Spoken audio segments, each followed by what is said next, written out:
ഇന്നത്തെ സമഗ്ര റിപ്പോർട്ടുകളുമായി 1 PM news ആരംഭിക്കുന്നു. ഞാൻ എസ് വിജയകുമാർ. പാലക്കാട് വാളയാറിലെ ആൾക്കൂട്ടക്കൊലയിൽ പ്രതികൾക്കെതിരെ SC/ST വകുപ്പ് ഉൾപ്പെടെ ചുമത്താൻ പോലീസ്. പ്രതികളുടെ രാഷ്ട്രീയ ബന്ധം ഉൾപ്പെടെ പരിശോധിക്കാനാണ് തീരുമാനം. അതേസമയം കൊല്ലപ്പെട്ട രാംനാരായണിന്റെ മൃതദേഹം ജന്മനാടായ ഛത്തീസ്ഗഡിലേക്ക് കൊണ്ടുപോകും. രാംനാരായണൻ ബയ്യാറിനെ പ്രതികൾ വടി ഉപയോഗിച്ച് മുതുകിലും തലയിലും ക്രൂരമായി മർദ്ദിച്ചെന്നാണ് റിമാൻഡ് റിപ്പോർട്ട്. രാംനാരായണന്റെ മുതുകിലും മുഖത്തും പ്രതികൾ ചവിട്ടിയെന്നും റിമാൻഡ് റിപ്പോർട്ടിലുണ്ട്. സംഭവത്തിൽ പിടിയിലായവർ ക്രിമിനൽ പശ്ചാത്തലമുള്ളവരാണെന്നും പോലീസ് പറയുന്നു. പ്രതികൾക്കെതിരെ SC/ST വകുപ്പുകൾ ഉൾപ്പെടെ കൂടുതൽ വകുപ്പുകൾ ചുമത്തിയേക്കും. പ്രതികൾക്ക് എന്തെങ്കിലും പൊളിറ്റിക്കൽ ഇൻക്ലിനേഷൻ ഉണ്ടോ? അത് നമുക്ക് അന്വേഷണത്തിന്റെ ഭാഗമാണ്. ഞങ്ങൾ ഇപ്പോൾ കുറ്റകൃത്യത്തിലാണ് ഫോക്കസ് ചെയ്യുന്നത്. എവിഡൻസ് കളക്ഷന്റെ ഭാഗമായിട്ട് ഞങ്ങൾ ഫോക്കസ് ചെയ്യുന്നത്. ഈ പ്രതികൾക്ക് കുറച്ച് കേസുകൾ ബാക്ക്ഗ്രൗണ്ട് ആണ് ഉള്ളത്, പഴയ കേസുകളാണ്. സോ അത് നിങ്ങൾ 1 by 1 പരിശോധിക്കുന്നുണ്ട്. പഴയ കേസുകൾ ഉണ്ടെങ്കിൽ അതിൽ ബെയിൽ ക്യാൻസലേഷൻ, മറ്റ് സ്ട്രിക്റ്റ് ആക്ഷൻ ഞങ്ങൾ എടുക്കാനാണ് പോകുന്നത്. രാംനാരായണന്റെ മൃതദേഹം ജന്മനാടായ ഛത്തീസ്ഗഡിലേക്ക് കൊണ്ടുപോകും. കുടുംബവുമായി തൃശൂർ ജില്ലാ സെക്രട്ടേറിയറ്റിൽ മന്ത്രി K. രാജൻ നടത്തിയ ചർച്ചയിലാണ് തീരുമാനം. കുടുംബം ഉന്നയിച്ച ആവശ്യങ്ങൾ പരിഗണിക്കുമെന്ന് മന്ത്രിയുടെ പ്രതികരണം. മുഖ്യമന്ത്രിയുടെ പ്രത്യേക നിധിയിൽ നിന്ന്, ദുരിതാശ്വാസ നിധിയിൽ നിന്ന്, CMDRF-ൽ നിന്നുള്ള സഹായം ക്യാബിനറ്റ് ഗൗരവമായി കണക്കാക്കും. ചർച്ചയിൽ 10 ലക്ഷം രൂപയിൽ കുറയാത്ത സഹായം വേണം എന്ന് ബന്ധപ്പെട്ടവർ ആലോചിച്ചു. ബന്ധപ്പെട്ടവർ അഭിപ്രായം രേഖപ്പെടുത്തി. അക്കാര്യം ആ ഗൗരവത്തോടു കൂടി തന്നെ കണക്കിലെടുത്തുകൊണ്ട് ക്യാബിനറ്റിൽ അവതരിപ്പിച്ച് ആവശ്യമായിട്ടുള്ള സൗകര്യവും സഹായവും ചെയ്തു കൊടുക്കും എന്ന് തന്നെ ബന്ധപ്പെട്ടവർക്ക് ഉറപ്പ് നൽകിയിട്ടുണ്ട്. മൃതദേഹം എംബാം ചെയ്ത് വിമാനമാർഗം ഛത്തീസ്ഗഡിൽ എത്തിക്കും. തൃശൂർ മെഡിക്കൽ കോളേജിൽ മൃതദേഹം എംബാം ചെയ്യുന്നതിനുള്ള നടപടികൾ ആരംഭിച്ചു. ഇക്കഴിഞ്ഞ ബുധനാഴ്ചയാണ് രാംനാരായണനെ അതിക്രൂരമായി ആൾക്കൂട്ടം മർദ്ദിച്ചു കൊലപ്പെടുത്തിയത്. 24 പാലക്കാട്. പാലക്കാട് വാളയാറിൽ അതിഥി തൊഴിലാളി രാംനാരായൺ ഭയ്യയെ ആൾക്കൂട്ടം മർദ്ദിച്ചു കൊലപ്പെടുത്തിയ സംഭവത്തിൽ RSSനെതിരെ ഗുരുതര ആരോപണവുമായി CPM. കൊലപാതകത്തിന് പിന്നിൽ RSS എന്നാരോപിച്ച് CPM സംസ്ഥാന സെക്രട്ടറി MV ഗോവിന്ദനും മന്ത്രി MB രാജേഷും രംഗത്തെത്തി. പ്രതികൾക്കെതിരെ കർശന നടപടിയെടുക്കുമെന്നും കുടുംബത്തിന് നീതി ഉറപ്പാക്കുമെന്നും മുഖ്യമന്ത്രി പിണറായി വിജയൻ പ്രതികരിച്ചു. ആൾക്കൂട്ടക്കലിയിൽ അതിഥി തൊഴിലാളി രാംനാരായൺ അതിക്രൂരമായി കൊല്ലപ്പെട്ട സംഭവത്തിൽ RSSനെതിരെ CPIM രംഗത്ത്. പിന്നിൽ RSS എന്ന് CPIM സംസ്ഥാന സെക്രട്ടറി MV ഗോവിന്ദൻ. ബംഗ്ലാദേശി എന്ന് പറഞ്ഞായിരുന്നു ആക്രമണമെന്ന് മന്ത്രി MB രാജേഷ്. വെറും ആൾക്കൂട്ടക്കൊലയല്ലെന്നും സംഘപരിവാറിന്റെ വിദ്വേഷ രാഷ്ട്രീയമാണ് പിന്നിലെന്നും മന്ത്രി. വാളയാറിലെ ആൾക്കൂട്ട കൊലപാതകത്തിന്റെ പിന്നിൽ RSS BJP ക്രിമിനലുകളാണ്. അത് പകൽ വെളിച്ചം പോലെ വ്യക്തമായിട്ടുണ്ട്. പക്ഷേ ഒരൊറ്റ മാധ്യമവും അത് വിശദീകരിക്കുന്നില്ല, അത് പറയുന്നില്ല. ബംഗ്ലാദേശി എന്ന് ആരോപിച്ചുകൊണ്ടാണ് തൊഴിൽ തേടിയെത്തിയ ആ യുവാവിനെ അറിയപ്പെടുന്ന RSS പ്രവർത്തകരടങ്ങുന്ന സംഘം വിചാരണ ചെയ്തതും ക്രൂരമായി ആക്രമിച്ചതും. പ്രതികൾക്കെതിരെ കർശന നടപടിയെന്നും പരിഷ്കൃത സമൂഹത്തിന്റെ യശസ്സിന് കളങ്കമുണ്ടാക്കുന്ന സംഭവമെന്നും മുഖ്യമന്ത്രി പിണറായി വിജയൻ. മലയാളിയാണെന്ന് പറയാൻ ലജ്ജ തോന്നുന്നുവെന്ന് പ്രതിപക്ഷ നേതാവ് VD സതീശൻ. നമ്മളെല്ലാം അപമാനഭാരത്താൽ തലകുനിച്ച് നിൽക്കുന്ന ഒരു സ്ഥിതിയാണ്. മലയാളികളാണ് അത് ചെയ്തത് എന്നതിൻ്റെ നാണക്കേട് നമുക്കുണ്ട്. എൻ്റെ ഉള്ളിലുണ്ട്, അപമാനം ഭാരം നിറയുന്നുണ്ട്. അതുകൊണ്ട് ആ കുടുംബത്തോട് നമ്മൾ നീതി പുലർത്തണം. കുറ്റക്കാരായ ആളുകളെ കർശനമായി അവരെ ശിക്ഷിക്കണം. ആ കുടുംബത്തിന് ധനസഹായം നൽകണം. കുഞ്ഞുകുട്ടികളാണല്ലോ. അതേസമയം ആൾക്കൂട്ടക്കൊലയിലെ പ്രതികരണത്തിൽ RSS എന്ന വാക്ക് പ്രതിപക്ഷ നേതാവ് പറഞ്ഞില്ലെന്ന് CPI സംസ്ഥാന സെക്രട്ടറി ബിനോയ് വിശ്വം കുറ്റപ്പെടുത്തി. ബഹുമാനപ്പെട്ട പ്രതിപക്ഷ നേതാവ് RSS എന്ന വാക്ക് മിണ്ടിയില്ല, ആ വാക്കേ മിണ്ടിയില്ല. എന്തുകൊണ്ടാണ് കോൺഗ്രസ് നേതാവായ പ്രതിപക്ഷ നേതാവ് RSSന്റെ പേര് മിണ്ടാൻ മടിച്ചത്? ദേശീയ തലത്തിലും ആൾക്കൂട്ടക്കൊല ചർച്ചയാക്കാനാണ് ഇടതു പാർട്ടികളുടെയും കോൺഗ്രസിന്റെയും ആലോചന. വിവിധ ബ്യൂറോകൾക്കൊപ്പം 24 തൃശൂർ. ഹൃദയം മാറ്റിവെക്കൽ ശസ്ത്രക്രിയയ്ക്ക് തയ്യാറെടുത്ത എറണാകുളം ജനറൽ ആശുപത്രി. തിരുവനന്തപുരം മെഡിക്കൽ കോളേജിൽ നിന്ന് ഹൃദയവുമായി എയർ ആംബുലൻസ് എറണാകുളത്തേക്ക് അല്പസമയത്തിനകം പുറപ്പെടും. കൊല്ലം ഇടവട്ടം സ്വദേശി ഷിബുവിന്റെ ഹൃദയം നേപ്പാൾ സ്വദേശിയിൽ വെച്ചുപിടിപ്പിക്കും. രാജ്യത്ത് ഇതാദ്യമായാണ് സർക്കാർ ജനറൽ ആശുപത്രിയിൽ ഹൃദയം മാറ്റിവെക്കൽ ശസ്ത്രക്രിയ നടക്കുന്നത്. അലക്സ് ഷാ മുഹമ്മദ് തിരുവനന്തപുരം മെഡിക്കൽ കോളേജിൽ നിന്ന് വിവരങ്ങൾ നൽകും. അലക്സ്, ഹൃദയവുമായി എയർ ആംബുലൻസ് പുറപ്പെടാൻ സമയമായോ? കുറച്ചു നേരമായല്ലോ അതവിടെ കാത്തു കിടക്കുന്നു. എന്താണ് മെഡിക്കൽ കോളേജിൽ നിന്ന് നൽകാൻ കഴിയുന്ന വിവരങ്ങൾ?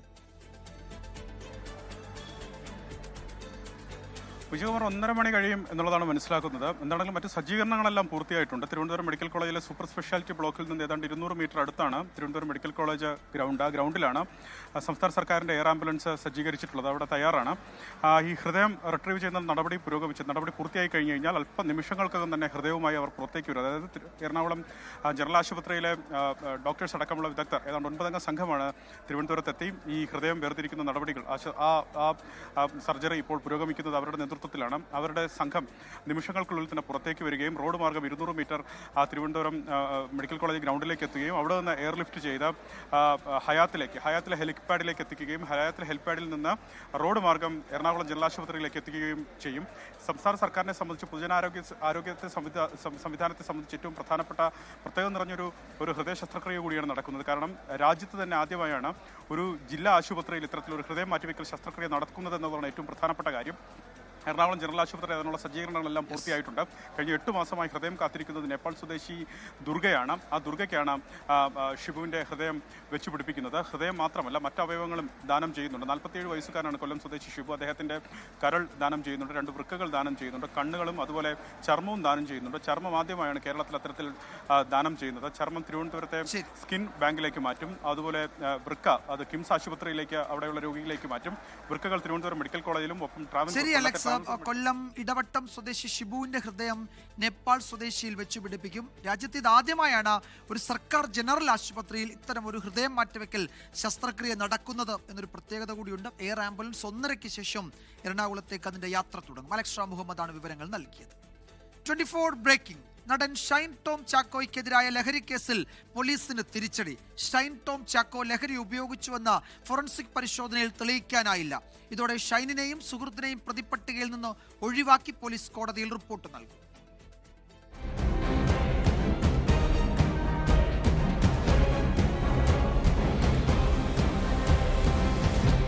ഏറെ വിവാദമായ നടൻ ഷൈൻ ടോം ചാക്കോയുടെ ഹോട്ടലിൽ നിന്നുള്ള ചാടി രക്ഷപ്പെടൽ. പിന്നാലെ ലഹരി ഉപയോഗിച്ചു എന്നതിൽ പോലീസ് കേസ്. ഇതിലാണ് ഫോറൻസിക് റിപ്പോർട്ട് നടന് അനുകൂലമായിരിക്കുന്നത്. ലഹരി ഉപയോഗിച്ചുവെന്ന് പരിശോധനയിൽ തെളിഞ്ഞിട്ടില്ല. കഴിഞ്ഞ ഏപ്രിലിൽ കൊച്ചിയിലെ ഹോട്ടലിൽ വെച്ചായിരുന്നു സംഭവം. ഹോട്ടലിൽ മുറിയെടുത്ത ഷൈനും സുഹൃത്തും ലഹരി ഉപയോഗിച്ചു എന്നതാണ് കേസ്. ഡാൻസ് ഓഫ് പരിശോധനയ്ക്കിടെ ഷൈൻ ടോം ചാക്കോ മുറിയിൽ നിന്ന് ഇറങ്ങി ഓടുകയായിരുന്നു. ആക്രമിക്കാൻ എത്തിയവരെന്ന് കരുതിയാണ് ഓടിയതെന്നായിരുന്നു ഷൈനിന്റെ വാദം. ഒരാഴ്ച കഴിഞ്ഞ് പോലീസ് ചോദ്യം ചെയ്യാൻ വിളിപ്പിച്ചു. ലഹരി ഉപയോഗിക്കാറുണ്ടെന്നായിരുന്നു ഷൈനിന്റെ മൊഴി. കൊച്ചി നോർത്ത് പോലീസ് ഷൈനെയും സുഹൃത്ത് അഹമ്മദ് മുർഷനെയും പ്രതി ചേർത്ത് കേസെടുത്തു. ഫോറൻസിക് പരിശോധനയ്ക്കായി നഖവും മുടിയും ശേഖരിച്ചു. ഈ ഫോറൻസിക് റിപ്പോർട്ടാണ് ഇപ്പോൾ പുറത്തു വന്നിരിക്കുന്നത്. തിരിച്ചടി നേരിട്ട സാഹചര്യത്തിൽ ഫോറൻസിക് റിപ്പോർട്ടിന്റെ അടിസ്ഥാനത്തിൽ കേസ് നിലനിൽക്കില്ലെന്ന് പോലീസിന് നിയമോപദേശം ലഭിച്ചു. ഷൈനെയും സുഹൃത്തിനെയും പ്രതിപട്ടികയിൽ നിന്ന് ഒഴിവാക്കി കോടതിയിൽ റിപ്പോർട്ട് നൽകും. ഈ മാസം അവസാനമായിരിക്കും നോർത്ത് പോലീസ് കോടതിയിൽ റിപ്പോർട്ട് നൽകുക. 24 കൊച്ചി. ശബരിമല സ്വർണ്ണക്കൊള്ളയിലെ തൊണ്ടി മുതൽ വീണ്ടെടുക്കാൻ കഴിയാതെ SIT. നഷ്ടമായ സ്വർണത്തിന്റെ അളവിലും അവ്യക്തത തുടരുകയാണ്. സ്മാർട്ട് ക്രിയേഷൻസുമായി ബന്ധമുള്ള ചെന്നൈ വ്യവസായിയെ ചോദ്യം ചെയ്യും. ഗോവർദ്ധൻ മാളികപ്പുറത്ത് നൽകിയ 10 പവൻ മാല മഹസറിൽ രേഖപ്പെടുത്താതെ സൂക്ഷിച്ചു എന്നും സംശയമുണ്ട്. 2 മാസം കഴിഞ്ഞിട്ടും ശബരിമലയിൽ നിന്ന് കട്ടെടുത്ത സ്വർണം എവിടെയെന്ന് ചോദിച്ചാൽ SITക്ക് ഉത്തരമില്ല. തൊണ്ടി മുതൽ എന്ന പേരിൽ 109 ഗ്രാം ചെന്നൈ സ്മാർട്ട് ക്രിയേഷൻസിൽ നിന്നും 475 ഗ്രാം ബെല്ലാരിയിലെ വ്യാപാരി ഗോവർദ്ധനിൽ നിന്നും പിടിച്ചെടുത്തിരുന്നു. എന്നാൽ ഇവ ശബരിമലയിൽ നിന്നെടുത്ത യഥാർത്ഥ സ്വർണമല്ല. തട്ടിയെടുത്തതായി കരുതുന്നതിന് തുല്യ അളവിലുള്ള സ്വർണം പ്രതികൾ തന്നെ SITക്ക് കൈമാറിയതാണ്. സ്വർണ്ണപ്പാളിയിൽ നിന്നും എത്ര സ്വർണം നഷ്ടമായെന്നതിലും വ്യക്തതയില്ല. 2 കിലോയോളം സ്വർണം നഷ്ടമായെന്നായിരുന്നു ആദ്യ നിഗമനം. അങ്ങനെയെങ്കിൽ പങ്കജ് ഭണ്ഡാരിയും ഗോവർദ്ധനും എടുത്തതായി പറയുന്ന 584 ഗ്രാമിനപ്പുറം ബാക്കി 1.5 കിലോ എവിടെയെന്ന് ഇതുവരെയും കണ്ടെത്താനുമായിട്ടില്ല. ഒരാളിനെ അറസ്റ്റ് ചെയ്ത് കഴിഞ്ഞാൽ നമ്മുടെ ക്രിമിനൽ നടപടി ചട്ടം അനുസരിച്ച് തൊണ്ടി മുതൽ കണ്ടെത്തണം. തൊണ്ടി മുതൽ കണ്ടെത്തിയോ, എവിടെയാണ് സ്വർണമെന്ന് കണ്ടെത്തിയോ, അപ്പോൾ ആ നിലയിലേക്ക് കാര്യങ്ങൾ മുന്നോട്ട് പോകണം. യഥാർത്ഥ വസ്തുത കണ്ടെത്തേണ്ടിയിരിക്കുന്നു. യഥാർത്ഥ കുറ്റവാളികളെ നിയമത്തിന് മുമ്പിൽ കൊണ്ടുവരുന്നത് വരെ ഞങ്ങൾ ഈ പോരാട്ടം തുടരും. അതിനിടെ ഇതുവരെയുള്ള കണ്ടെത്തലുകളെ ചോദ്യം ചെയ്യുന്ന അവകാശവാദവുമായി ഗോവർദ്ധൻ ഹൈക്കോടതിയിൽ ജാമ്യാപേക്ഷ നൽകി. തനിക്ക് ലഭിച്ച 475 ഗ്രാം സ്വർണത്തിന്റെ വിലയായി 14.97 ലക്ഷം രൂപ 2019 തന്നെ തിരിച്ചടച്ചെന്നാണ് രേഖകൾ സഹിതം അവകാശപ്പെടുന്നത്. 9.99 ലക്ഷം രൂപ ശബരിമല എക്സിക്യൂട്ടീവ് ഓഫീസറുടെ പേരിലുള്ള 5 DDകളായി ദേവസ്വത്തിന് നൽകി. 3.13 ലക്ഷം രൂപയ്ക്ക് മാളികപ്പുറത്തേക്ക് മാല വാങ്ങി. ബാക്കി തുക ഉണ്ണികൃഷ്ണൻ പോറ്റിക്ക് നൽകി. ശബരിമലയിലെ സ്വർണത്തിന് പകരം പണമടയ്ക്കാൻ ഉണ്ണികൃഷ്ണൻ പോറ്റി നിർദ്ദേശിച്ചതനുസരിച്ചായിരുന്നു നടപടിയെന്നും അതിനാൽ താൻ സ്വർണം മോഷ്ടിച്ചതല്ലെന്നുമാണ് അവകാശപ്പെടുന്നത്. ഇക്കാര്യങ്ങളിലൊക്കെ ദേവസ്വം ബോർഡും SITയും മറുപടി പറയേണ്ടി വരും. അതേസമയം സ്മാർട്ട് ക്രിയേഷൻസിൽ വലിയ ദുരൂഹതയുണ്ടെന്നാണ് അന്വേഷണ സംഘത്തിന്റെ വിലയിരുത്തൽ. സ്മാർട്ട് ക്രിയേഷൻസുമായി ബന്ധമുള്ള ചെന്നൈയിലെ വ്യവസായി സ്വർണം ഗോവർദ്ധൻ എത്തിച്ചു നൽകിയ കൽപേഷ് എന്നിവരെ ഉടൻ ചോദ്യം ചെയ്യാൻ SIT നീക്കം നടത്തുന്നുണ്ട്. 24 തിരുവനന്തപുരം. ശബരിമല സ്വർണ്ണക്കൊള്ളയിലെ പ്രത്യേക അന്വേഷണ സംഘത്തെ ചൊല്ലി കോൺഗ്രസിൽ ഭിന്നാഭിപ്രായം. പ്രത്യേക അന്വേഷണ സംഘത്തിന്റെ ചരട് ആഭ്യന്തര വകുപ്പിന്റെ കയ്യിലാണെന്ന് KPCC അധ്യക്ഷൻ സണ്ണി ജോസഫ് പറഞ്ഞു. അന്വേഷണം തൃപ്തികരമല്ലെന്ന കോൺഗ്രസ് നിലപാട് കോടതിക്ക് ബോധ്യപ്പെട്ടിട്ടുണ്ട് എന്നും KPCC അധ്യക്ഷന്റെ പ്രതികരണം. എന്നാൽ അന്വേഷണ സംഘത്തിൽ വിശ്വാസമാണ് എന്ന് മുൻ പ്രതിപക്ഷ നേതാവ് രമേശ് ചെന്നിത്തല പറഞ്ഞു. SITയുടെ അന്വേഷണം പൂർണ്ണ തൃപ്തിയല്ലെന്ന് ആദ്യം പറഞ്ഞത് ഒരുപക്ഷെ ഞങ്ങളായിരിക്കും, അല്ലെങ്കിൽ ഞാൻ തന്നെ പറഞ്ഞിട്ടുണ്ട്, നിങ്ങളോട് മാധ്യമങ്ങളുടെ ചോദ്യത്തിന് പറഞ്ഞിട്ടുണ്ട്. SIT അന്വേഷണം പൂർണ്ണ സംതൃപ്തിയുള്ളതല്ല. കാരണം അതിൽ കേരള സർക്കാരിന്റെ ആഭ്യന്തര വകുപ്പിന്റെ ചരടുണ്ട് അവരുടെ പിന്നിൽ. അതുകൊണ്ടാണ് അതിൽ പൂർണ്ണ സംതൃപ്തിയില്ല എന്ന് കോടതിയും പറഞ്ഞിട്ടുണ്ട്. കോടതി വിധിയിലെ വാക്യങ്ങൾ അത് തന്നെയല്ലേ. ഇന്ന് SITയുടെ പ്രവർത്തനത്തിൽ അതൃപ്തിയൊന്നും ഞങ്ങൾക്കില്ല. എനിക്ക് അവരുടെ പ്രവർത്തനത്തിൽ ആ ഉദ്യോഗസ്ഥന്മാരുടെ ക്രെഡിബിലിറ്റിയുടെ കാര്യത്തിലും എനിക്ക് സംശയമില്ല. ഒരാളിനെ അറസ്റ്റ് ചെയ്ത് കഴിഞ്ഞാൽ നമ്മുടെ ക്രിമിനൽ നടപടി ചട്ടം അനുസരിച്ച് തൊണ്ടി മുതൽ കണ്ടെത്തണം. തൊണ്ടി മുതൽ കണ്ടെത്തിയോ, എവിടെയാണ് സ്വർണമെന്ന് കണ്ടെത്തിയോ, അപ്പോൾ ആ നിലയിലേക്ക് കാര്യങ്ങൾ മുന്നോട്ട് പോകണം. യഥാർത്ഥ വസ്തുത കണ്ടെത്തേണ്ടിയിരിക്കുന്നു. യഥാർത്ഥ കുറ്റവാളികളെ നിയമത്തിന് മുമ്പിൽ കൊണ്ടുവരുന്നത് വരെ ഞങ്ങൾ ഈ പോരാട്ടം തുടരും. ഭരണവിരുദ്ധ വികാരവും ശബരിമലയും തോൽവിക്ക് കാരണമായില്ല എന്ന വാദം ഉയർത്തുന്നതിനിടെ തദ്ദേശഫലം സൂക്ഷ്മമായി വിലയിരുത്താൻ CPM വിശദമായ ചോദ്യാവലി നൽകി ഏരിയ കമ്മിറ്റികളിൽ നിന്ന് വിവരം ശേഖരിച്ചു തുടങ്ങി. ഓരോ ഏരിയയിലും തോൽവിക്ക് കാരണമായ വിഷയങ്ങൾ, പാർട്ടിയുടെ ദൗർബല്യങ്ങൾ എന്തൊക്കെ എന്നതെല്ലാം അടങ്ങുന്നതാണ് ഈ ചോദ്യാവലി. തദ്ദേശ തെരഞ്ഞെടുപ്പ് ഫലത്തിന്റെ വിശദമായ വിലയിരുത്തലിനായി ഈ ആഴ്ച അവസാനം CPIMന്റെ സംസ്ഥാന നേതൃയോഗങ്ങൾ ചേരുന്നുണ്ട്. ഇതിന് മുന്നോടിയായാണ് ഏരിയ തലത്തിൽ ചോദ്യാവലി നൽകി പരാജയ കാരണങ്ങൾ സൂക്ഷ്മമായി പഠിക്കാൻ ശ്രമിക്കുന്നത്. ഇപ്പോഴത്തെ ഫലവും കഴിഞ്ഞ തവണത്തെ ഫലവുമായുള്ള താരതമ്യം, UDFന്റെ പ്രവർത്തനം, BJPയുടെ നില, SDPI വെൽഫെയർ പാർട്ടികളുടെ പ്രവർത്തനം, ഫലത്തെ സ്വാധീനിച്ച പ്രധാന ഘടകങ്ങൾ, പാർട്ടിയുടെ ദൗർബല്യങ്ങളെന്ത്, സർക്കാരിന്റെ ആനുകൂല്യ പ്രഖ്യാപനങ്ങളുമായി ബന്ധപ്പെട്ട യോഗങ്ങൾ ചേർന്നോ, പോളിംഗിന് ശേഷമുള്ള പാർട്ടിയുടെ വിലയിരുത്തലും ഫലവും തമ്മിലുള്ള അന്തരം എന്താണ്, വോട്ടിംഗ് രംഗത്തെ പ്രവണത തുടങ്ങിയ 22 ചോദ്യങ്ങളാണ് ചോദ്യാവലിയിലുള്ളത്. സ്ഥാനാർത്ഥി നിർണയത്തിലെ പിഴവ് പരിശോധിക്കാനുള്ള ചോദ്യങ്ങളും ഇതിലുണ്ട്. സ്ഥാനാർത്ഥിത്വവുമായി ബന്ധപ്പെട്ട് നടപടി വേണ്ടി വന്നിട്ടുണ്ടോ, പൊതുസ്വീകാര്യതയുള്ള സ്ഥാനാർത്ഥികളെ നിശ്ചയിക്കുന്നതിൽ പോരായ്മകൾ സംഭവിച്ചിട്ടുണ്ടോ എന്നതാണ് ചോദ്യം. ചോദ്യങ്ങൾക്കുള്ള മറുപടി ഏരിയ കമ്മിറ്റികൾ അടിയന്തരമായി ജില്ലാ സെന്ററിന് കൈമാറണമെന്നാണ് നിർദ്ദേശം. ഉത്തരങ്ങൾ ക്രോഡീകരിച്ച് ജില്ലാ ഘടകങ്ങൾ സംസ്ഥാന നേതൃത്വത്തിന് കൈമാറും. സംസ്ഥാന നേതൃയോഗങ്ങളിൽ ഫലം വിലയിരുത്തി നിഗമനങ്ങളിലെത്താനാണ് ധാരണ. 24 തിരുവനന്തപുരം. BJP സംസ്ഥാന നേതൃയോഗം ഇന്ന് ഉച്ചതിരിഞ്ഞ് കണ്ണൂരിൽ. BJP കണ്ണൂർ ജില്ലാ കമ്മിറ്റി ഓഫീസിലാണ് സംസ്ഥാന നേതൃയോഗം ചേരുന്നത്. BJP സംസ്ഥാന അധ്യക്ഷൻ രാജീവ് ചന്ദ്രശേഖരന്റെ നേതൃത്വത്തിൽ യോഗം ചേരും. തദ്ദേശ തെരഞ്ഞെടുപ്പ് ഫലം യോഗത്തിൽ ചർച്ചയാകും. തിരുവനന്തപുരം കോർപ്പറേഷൻ മേയറെ തെരഞ്ഞെടുക്കുന്നതിന്റെ പ്രാഥമിക ചർച്ചകളും ഇന്ന് നടക്കും. തിരഞ്ഞെടുപ്പ് വിജയാഹ്ലാദത്തെ ചൊല്ലി മലപ്പുറം പെരിന്തൽമണ്ണയിലുണ്ടായ സംഘർഷത്തിൽ പരസ്പരം ആരോപണം ഉന്നയിച്ച് UDFും LDFും. പോലീസ് സാന്നിധ്യത്തിലാണ് മുസ്ലിം ലീഗ് ഓഫീസിന് നേരെയുണ്ടായ ആക്രമണമെന്ന് UDF നേതാക്കൾ ആരോപിച്ചു. എന്നാൽ ഏരിയ കമ്മിറ്റി ഓഫീസിന് നേരെയാണ് ആദ്യം ആക്രമണം നടന്നത് എന്നാണ് CPM നേതാക്കൾ വിശദീകരിക്കുന്നത്. പെരിന്തൽമണ്ണ നിയോജക മണ്ഡലത്തിൽ UDF ആഹ്വാനം ചെയ്ത ഹർത്താൽ പിന്നീട് പിൻവലിച്ചു. ഇന്നലെ രാത്രി 9:30ഓടെയാണ് പെരിന്തൽമണ്ണയിലെ മുസ്ലിം ലീഗ് നിയോജക മണ്ഡലം ഓഫീസ് ആക്രമിക്കപ്പെട്ടത്. CPM പ്രവർത്തകരാണ് ഓഫീസ് ആക്രമണത്തിന് പിന്നിലെന്നായിരുന്നു UDF നേതാക്കളുടെ ആരോപണം. പെരിന്തൽമണ്ണ നഗരസഭ UDF പിടിച്ചതിന്റെ അസ്വസ്ഥതയാണ് CPMനെന്ന് PK കുഞ്ഞാലിക്കുട്ടി കുറ്റപ്പെടുത്തി. 25 കൊല്ലം ആയിട്ട് അവരുടെ കുത്തകയായിരുന്ന മുനിസിപ്പാലിറ്റി UDF ജയിച്ചു. അതാണിപ്പോൾ പ്രശ്നം. UDFന് ജനാധിപത്യപരമായ ഒരു വിധി കിട്ടിയാൽ പിന്നെ അടിച്ചു തകർക്കലാണ്. നജീബ് കാന്തപുരം MLAയുടെ നേതൃത്വത്തിൽ UDF പ്രവർത്തകർ ഇന്നലെ ദേശീയപാത ഉപരോധിച്ചിരുന്നു. CPM തോറ്റാൽ ആദ്യമായിട്ട് അവർ നടത്തുന്ന ആക്രമണം മുസ്ലിം ലീഗിന്റെ ഓഫീസിന് നേരെ, ഞങ്ങളുടെ പ്രവർത്തകർക്ക് നേരെ, അങ്ങനെ ഒരു സ്ഥിരമായിട്ടുള്ള ഒരു ഏർപ്പാടാണ്. എന്നാൽ ഏരിയ കമ്മിറ്റി ഓഫീസിന് നേരെയാണ് ആദ്യം അക്രമം ഉണ്ടായതെന്നാണ് CPIM ആരോപണം. UDF ആഹ്ലാദ പ്രകടനത്തിനു ശേഷം മടങ്ങിയവരാണ് അക്രമം നടത്തിയതെന്നും നേതാക്കൾ. മുസ്ലിം ലീഗിന്റെ ജനപ്രതിനിധികൾക്ക് സ്വീകരണം കഴിഞ്ഞ ആ യോഗം പിരിഞ്ഞ് ആ പിരിഞ്ഞ ആളുകളാണ് ഈ പട്ടാമ്പി റോഡിലൂടെ വന്നിരുന്നത്. അതിൽപ്പെട്ട 2 ബൈക്കുകളാണ്, അതിൽ വന്ന ചെറുപ്പക്കാരാണ് ഈ ഓഫീസിന് നേരെ കല്ലെറിഞ്ഞത്. ഇന്ന് പെരിന്തൽമണ്ണ നിയോജക മണ്ഡലത്തിൽ UDF ഹർത്താലിന് ആഹ്വാനം ചെയ്തിരുന്നെങ്കിലും ലീഗ് ഓഫീസ് ആക്രമിച്ചവരെ കസ്റ്റഡിയിലെടുത്തതോടെ പിൻവലിച്ചു. നഗരത്തിൽ പോലീസ് സുരക്ഷ തുടരുകയാണ്. 24 മലപ്പുറം. തൊഴിലുറപ്പ് പദ്ധതിക്ക് പകരം കൊണ്ടുവന്ന ജി നിയമത്തെക്കുറിച്ച് വിശദീകരിക്കാൻ സംസ്ഥാനങ്ങൾക്ക് കേന്ദ്ര സർക്കാർ നിർദ്ദേശം.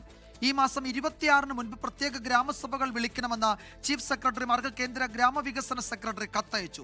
നിയമത്തിനെതിരെ രാജ്യവ്യാപകമായി ഇടതു പാർട്ടികൾ പ്രതിഷേധിക്കുകയാണ്. പാർലമെന്റിന്റെ ശീതകാല സമ്മേളനത്തിൽ പാസാക്കി രാഷ്ട്രപതി അംഗീകാരം നൽകിയ VB ജി നിയമത്തിന് എതിരെയാണ് ഇടതു പാർട്ടികളുടെ സംയുക്ത പ്രതിഷേധം. രാജ്യവ്യാപകമായി എല്ലാ സംസ്ഥാന തലസ്ഥാനങ്ങളിലും ജില്ലാ ആസ്ഥാനങ്ങളിലും ജി ബില്ലിന്റെ പകർപ്പുകൾ കത്തിച്ചാണ് പ്രതിഷേധം. കർഷകരും കർഷക തൊഴിലാളികളും പ്രതിഷേധത്തിൽ പങ്കെടുക്കുന്നുണ്ട്. മഹാത്മാഗാന്ധിയുടെ പേരൊഴിവാക്കിയ പുതിയ നിയമം പിൻവലിക്കണമെന്നും തൊഴിൽ ദിനങ്ങൾ 200 വർദ്ധിപ്പിക്കണമെന്നും ആവശ്യപ്പെട്ടാണ് CPIM, CPI, CPI-ML, RSP, all India forward block എന്നീ പാർട്ടികൾ പ്രതിഷേധത്തിന് ആഹ്വാനം ചെയ്തിരിക്കുന്നത്. പ്രതിഷേധങ്ങൾ തുടരുന്നതിനിടെ ഡിസംബർ 26-ന് മുമ്പ് എല്ലാ ഗ്രാമപഞ്ചായത്തിലും പ്രത്യേക ഗ്രാമസഭ നടത്താൻ ആവശ്യപ്പെട്ട കേന്ദ്ര ഗ്രാമവികസന സെക്രട്ടറി സംസ്ഥാന ചീഫ് സെക്രട്ടറിമാർക്ക് കത്തയച്ചു. VB ജി നിയമം സംബന്ധിച്ച് ജനങ്ങളിൽ അവബോധം സൃഷ്ടിക്കാൻ എല്ലാ ഫീൽഡ് ലെവൽ പ്രവർത്തകർക്കും പഞ്ചായത്ത് രാജ് സ്ഥാപനങ്ങൾക്കും ആവശ്യമായ നിർദ്ദേശം നൽകണമെന്ന് കത്തിൽ ആവശ്യപ്പെടുന്നു. ഗ്രാമസഭകളുടെ ടൈം സ്റ്റാമ്പും ജിയോ ടാഗും ചെയ്ത ഫോട്ടോകളും വീഡിയോകളും പഞ്ചായത്ത് നിർണയ് ആപ്പ് വഴി തത്സമയം അപ്ലോഡ് ചെയ്യാനും നിർദ്ദേശമുണ്ട്. 24 ഡൽഹി. തടവുകാരിൽ നിന്ന് കൈക്കൂലി വാങ്ങിയെന്ന കേസിൽ DIG MK വിനോദ് കുമാറിനെതിരെ കൂടുതൽ അന്വേഷണം.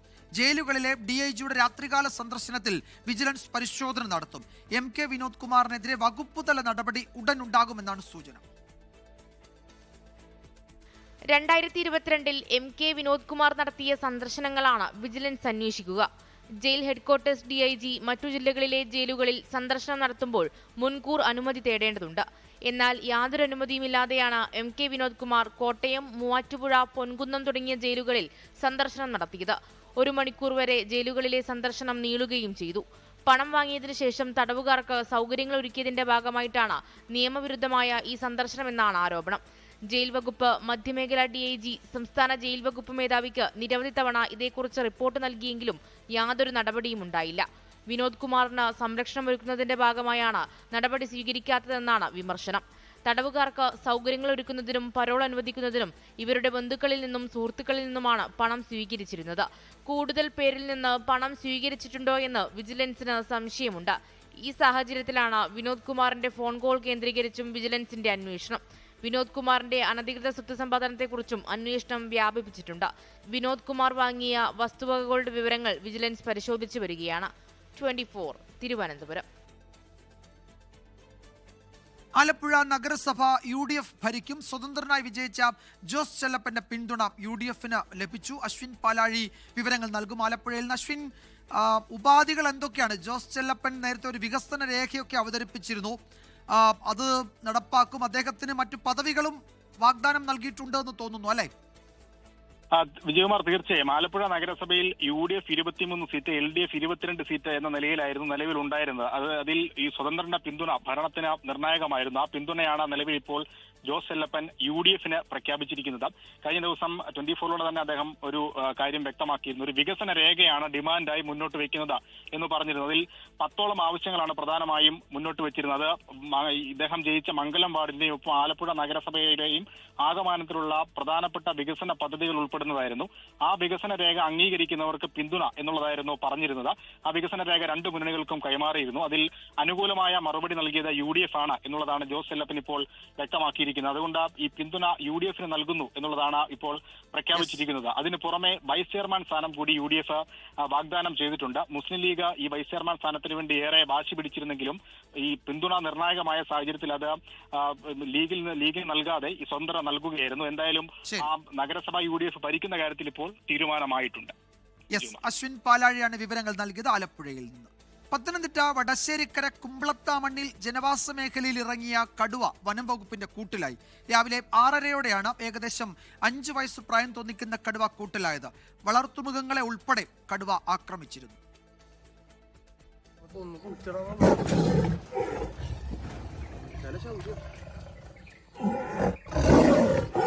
ഏറെക്കാലമായി കുമ്പളത്താമണ്ണിലെ ഉറക്കം കളഞ്ഞ കടുവ ഒടുവിൽ കൂട്ടിലായതിന്റെ ആശ്വാസത്തിലാണ് പ്രദേശവാസികൾ. ഇന്നലെ ആടിനെ കടുവ കൊണ്ടുപോയതിന് പിന്നാലെ വനം വകുപ്പ് ജനവാസ മേഖലയോട് ചേർന്ന് വനത്തിനുള്ളിൽ കൂട് സ്ഥാപിക്കുകയായിരുന്നു.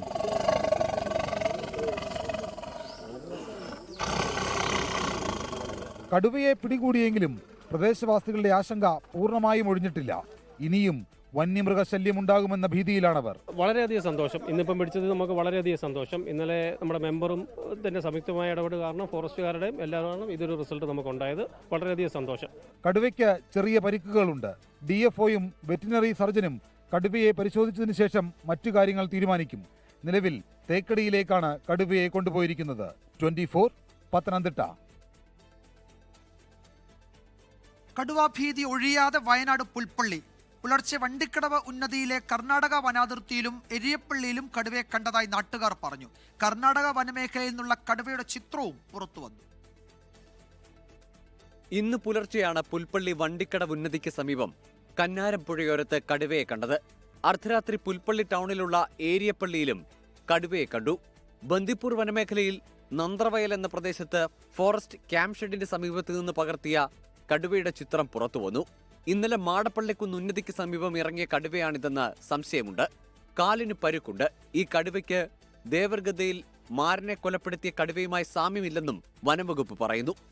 ഒന്നിലധികം കടുവകൾ പ്രദേശത്തുണ്ട് എന്നതാണ് ആശങ്ക. കടുവയുടെ സാന്നിധ്യം കണ്ടു. ഇപ്പോൾ ഒരാളെ കടുവ പിടിച്ച് വലിയ ഗുരുതരമായ ഒരു സ്ഥിതിവിശേഷമാണ് നമ്മുടെ പഞ്ചായത്തിൻ്റെ വിവിധ പ്രദേശങ്ങളിലുള്ളത്. ജനങ്ങൾ ഭീതിയിലാണ്. പ്രത്യേകിച്ച് സ്കൂളുകളൊക്കെ തൊട്ടടുത്ത് സ്കൂളിലേക്കുള്ള കുട്ടികൾ ഇതിലെ നടന്നാണ് പോകുന്നത്. അപ്പം അതുകൊണ്ട് എത്രയും പെട്ടെന്ന് കൂടുവെച്ച് ഇതിനെ പിടികൂടുന്നതിന് വനംവകുപ്പ് തയ്യാറാവണം. മൈസൂരുവിൽ കൃഷിയിടത്തിലിറങ്ങി ആളുകളെ കൊലപ്പെടുത്തിയ കടുവയെ വനംവകുപ്പ് പിടികൂടിയിരുന്നു. വയനാട് അതിർത്തിയിൽ കർണാടക വനംവകുപ്പ് ഇതിനെ തുറന്നുവിട്ടതായും ആക്ഷേപമുയർന്നു. മേഖലയിൽ കൂട് സ്ഥാപിച്ചിട്ടുണ്ട്. ക്യാമറകൾ ഉപയോഗിച്ചുള്ള നിരീക്ഷണവും തുടരുന്നു. കടുവയെ മയക്കുവെടിവെച്ച് പിടികൂടാനുള്ള സാധ്യതയും വനംവകുപ്പ് തേടുന്നുണ്ട്. 24 വയനാട്. ജൻസി പ്രക്ഷോഭ നേതാവ് ഷെരീഫ് ഉസ്മാൻ ഹാദിയുടെ കൊലപാതകത്തിന് പിന്നാലെ ബംഗ്ലാദേശിൽ പൊട്ടിപ്പുറപ്പെട്ട സംഘർഷത്തിന് അയവില്ല. മുഖ്യപ്രതിയെന്ന് സംശയിക്കുന്ന ഫൈസൽ ഹരീം മസൂദിനെ പിടികൂടാനുള്ള ശ്രമങ്ങൾ ഊർജിതമാണ്. ബംഗ്ലാദേശിലെ സാഹചര്യം ഇന്ത്യ നിരീക്ഷിച്ചു വരികയാണ്. സംഘർഷത്തിൽ ഇന്ത്യയുടെ ആശങ്കകൾ ന്യായമെന്ന് ബംഗ്ലാദേശ് മുൻ പ്രധാനമന്ത്രി ഷെയ്ഖ് ഹസീന പ്രതികരിച്ചു. ഇക്കഴിഞ്ഞ വ്യാഴാഴ്ച ഇൻകുലാബ് മഞ്ച് സ്ഥാപക നേതാവ് ഷെരീഫ് ഉസ്മാൻ ഹാദി കൊല്ലപ്പെട്ടതിന് പിന്നാലെയാണ് ബംഗ്ലാദേശിൽ കലാപം പൊട്ടിപ്പുറപ്പെട്ടത്. പലയിടത്തും സംഘർഷം തുടരുന്നുവെന്നാണ് റിപ്പോർട്ട്. ബംഗ്ലാദേശിലെ സാഹചര്യം സൂക്ഷ്മമായി നിരീക്ഷിക്കുന്നുണ്ടെന്നാണ് ഇന്ത്യൻ വിദേശകാര്യ മന്ത്രാലയത്തിന്റെ പ്രതികരണം. സംഘർഷത്തിനിടെ ദീപു ചന്ദ്രദാസ് എന്ന യുവാവിനെ കൊലപ്പെടുത്തിയതിന് പിന്നാലെ ഇന്ത്യ നടത്തിയ പ്രസ്താവന ബംഗ്ലാദേശ് തള്ളിയിരുന്നു. സംഘർഷത്തിൽ ഇന്ത്യയുടെ ആശങ്കകൾ ന്യായമെന്ന് ബംഗ്ലാദേശ് മുൻ പ്രധാനമന്ത്രി ഷെയ്ഖ് ഹസീന പ്രതികരിച്ചു. മുഹമ്മദ് യൂനൂസ് സർക്കാർ ഇന്ത്യക്കെതിരെ ശത്രുതാപരമായ പ്രസ്താവനകൾ നടത്തുന്നു. ഇന്ത്യയുടെ വടക്ക് കിഴക്കൻ സംസ്ഥാനങ്ങൾക്കെതിരായ പ്രസ്താവന നിരുത്തരവാദിത്തപരമെന്നും ഷെയ്ഖ് ഹസീന പറഞ്ഞു. ബംഗ്ലാദേശിലെ ഹൈന്ദവ ന്യൂനപക്ഷങ്ങൾ ഒറ്റക്കെട്ടായി നിൽക്കണമെന്നും സുരക്ഷയുറപ്പാക്കാൻ ഇന്ത്യ ആവശ്യമായതെല്ലാം ചെയ്യണമെന്നും RSS മേധാവി മോഹൻ ഭാഗവത് ആവശ്യപ്പെട്ടു. 24 ഡൽഹി. ബംഗ്ലാദേശിലെ മറ്റൊരു വിദ്യാർത്ഥി നേതാവിനും ഇപ്പോൾ വെടിയേറ്റിട്ടുണ്ട്. അവിടെ മുത്തലിബ് ഷിഖ്ദർ എന്ന വിദ്യാർത്ഥി നേതാവിനാണ് വെടിയേറ്റത്. ഈ പ്രതിഷേധത്തിനിടെ വെടിയേറ്റു എന്ന വിവരമാണ് ഇപ്പോൾ വരുന്നത്. ഗുരുതരാവസ്ഥയിൽ ആശുപത്രിയിലേക്ക് മാറ്റിയിട്ടുണ്ട് എന്നാണ് ധാക്കയിൽ നിന്നുള്ള റിപ്പോർട്ടുകൾ വ്യക്തമാക്കുന്നത്. സംസ്ഥാനത്ത് സപ്ലൈകോ വഴി വിതരണം ചെയ്യുന്ന വെളിച്ചെണ്ണയുടെ വില കുറച്ചു. 1 കിലോ ശബരി വെളിച്ചെണ്ണയ്ക്ക് 20 രൂപ കുറച്ച് 329 രൂപയ്ക്ക് ഇന്ന് മുതൽ നൽകും. ക്രിസ്മസ് പുതുവത്സര വിപണിയോടനുബന്ധിച്ചാണ് വില കുറയ്ക്കാൻ. ശബരിമല വാർത്തകൾ ശരണം സന്നിധാനം. ശരണം സന്നിധാനം co powered by Ramesh RG നല്ലെണ്ണ. ആർജിക്കാം നല്ലൊരു പ്രാർത്ഥനാശീലം. കളർ മങ്ങാത്ത വൃത്തി. Lake roll car shampoo. തരിതരിയായ GRB നെയ്.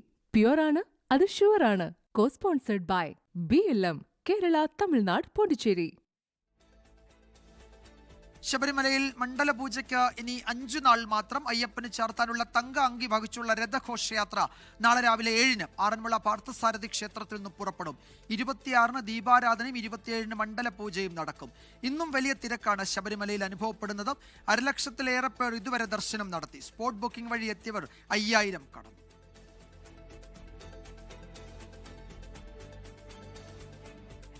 മാതാ അമൃതാനന്ദമയിയുടെ പിതാവും കഥകളി നടനുമായിരുന്ന ഇടമണ്ണേൽ വി സുഗുണാനന്ദൻ സ്മാരക കഥകളി പുരസ്കാരം സമ്മാനിച്ചു. കഥകളി നടനും അധ്യാപകനുമായ സദനം വിജയൻ വാര്യർ പുരസ്കാരം ഏറ്റുവാങ്ങി. കൊച്ചിയിലെ ചടങ്ങിൽ മാതാ അമൃതാനന്ദമയി മഠം ജനറൽ സെക്രട്ടറി സ്വാമി പൂർണ്ണാമൃതാനന്ദപുരിയും എഴുത്തുകാരൻ സി രാധാകൃഷ്ണനും ചേർന്നാണ് പുരസ്കാരം സമ്മാനിച്ചത്. 50,001 രൂപയും പ്രശസ്തി പത്രവും അടങ്ങുന്നതാണ് പുരസ്കാരം. കൊച്ചി അമൃത ആശുപത്രി ന്യൂറോ വിഭാഗം മേധാവി doctor Anand Kumar, Amrita medical college principal doctor Girish Kumar, Swami Anaghamritanandapuri തുടങ്ങിയവർ ചടങ്ങിൽ പങ്കെടുത്തു. ലോകത്തെവിടെയായാലും ഏത് സമയത്തും 24 വാർത്തകളും ഓഗ്മെന്റഡ് റിയാലിറ്റി പാക്കേജുകളും എക്സ്പ്ലെയിനറുകളും വിശദമായി കാണാൻ ഞങ്ങളുടെ യൂട്യൂബ് ചാനൽ നിങ്ങൾക്ക് സബ്സ്ക്രൈബ് ചെയ്യാം.